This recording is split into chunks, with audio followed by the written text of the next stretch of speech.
ನಿನ್ನೆ ಸಕಲೇಶ್ಪುರದಲ್ಲಿ 10:15 ರೈಲ್ವೆ ಸ್ಟೇಷನಲ್ಲಿ ಆಗಿರೋ ವಿಷಯ ಇದು.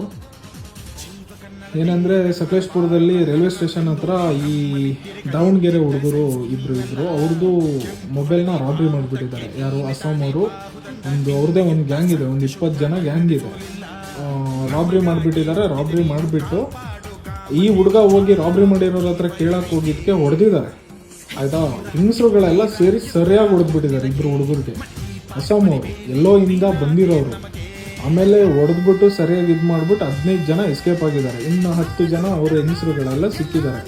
ಅಂದರೆ ಇವರು ಕನ್ನಡ ರಕ್ಷಣಾ ವೇದಿಕೆ ಪ್ರಜ್ವಲ್ ಅಂತ ಹೇಳ್ಬಿಟ್ಟು ಅವರು ಎಲ್ಲರನ್ನೂ ತರಿಸಿ ಈಗ ಪೊಲೀಸ್ ಅವ್ರಿಗೆ ಅಲ್ಲೇ ಇದ್ದಿದ್ದು RPFಗೆ ಹ್ಯಾಂಡ್ ಓವರ್ ಮಾಡಿದ್ದಾರೆ. ರೈಲ್ವೆ ಸ್ಟೇಷನಲ್ಲೇ ಇರೋ ಅಲ್ಲೇ ಮಿನಿ ಜೈಲ್ ಥರ ಇರುತ್ತಲ್ಲ ಅದಕ್ಕೆ ಹಾಕಿದ್ದಾರೆ. ಅದಕ್ಕೆ ತುಂಬ ಜಾಗೃತೆಯಿಂದ ಇರಬೇಕು. ಎಷ್ಟಾಗುತ್ತೋ ಅಷ್ಟು ಎಲ್ಲರಿಗೂ ಶೇರ್ ಮಾಡಿ ಇದು. ಯಾಕಂದರೆ ಎಲ್ಲಿಂದ ಬಂದು ಇಲ್ಲಿ ಬಂದ್ಬಿಟ್ಟು ನಮಗೆ ಕೈ ಮಾಡ್ತಾರೆ ಅಂದರೆ